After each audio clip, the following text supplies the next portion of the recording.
Republican Kevin McCarthy, House Majority Whip. Sir, good morning to you. Thank you for your time. Thanks for having me. We say Republicans weren't impressed. I don't know. Did you think you would be? Did you think any Republican would be? What did you make of it? Well, I was hopeful I'd hear something new, something about the economy. But the idea that just what Rand Paul was even talking about there, that the president has a phone and a pen, but we all have a constitution and you can't go around it.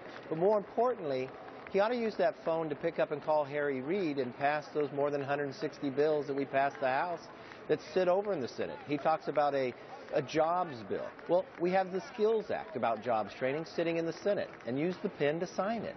Those are the things we want to work together on, but the threats really don't do much for America or a new direction. Yeah, let me be clear on this. Is there anything on the docket in terms of meetings or discussions happening between Republican leadership, be it on the House side or the Senate side in the White House?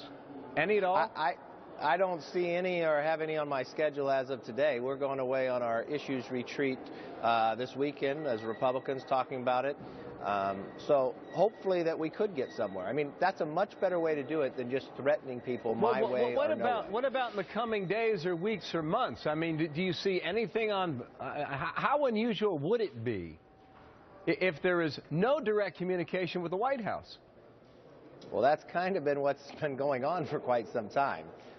There was a time when we were in a crisis that we kept saying we wanted to meet with the president. He said he wouldn't talk to us. So those are difficult times. Hopefully it's a new year. It's a time to think anew and act anew. And this is a time to put people first. And let's focus on the economy. Let's do some job creation. The president did say in trade, we'll deal with trade. We'll work on trade. Tax reform. Republicans want to have tax reform to expand the economic base. There are places. Energy. We could become energy independent. The president talked about successes, but on public lands, energy's gone down 17% with his regulations. So there's lots of places that we should be able to work together. On the very beginning of the speech, I think it was first or second paragraph, he referred to the government shutdown. It was stacked right near the top of the speech. What did you make of that? Well, not just there, but also throughout. It seemed as though the speech was put through almost politics. He wants to find places to divide us. As many know, we funded the government all the way. We wanted to talk about things that we said this health care plan would not succeed. And I think when he looks in hindsight, he probably should have taken us up on our offer at that time. Well, speaking of health care, I mean, by my count, he spent about 4 minutes on it. And the first mention of the Affordable Care Act came 39 minutes in. Did you pick up on that? Well, he knows it's not going well. He was trying to keep the Democrats together on that, but I think he's even put them in a worse position. The Democrats all stood up and applauded. Well, if you're some of those senators up for tough re-elections and you voted for that, you don't want to talk about Obamacare, and you definitely don't want that president in your state campaigning about it.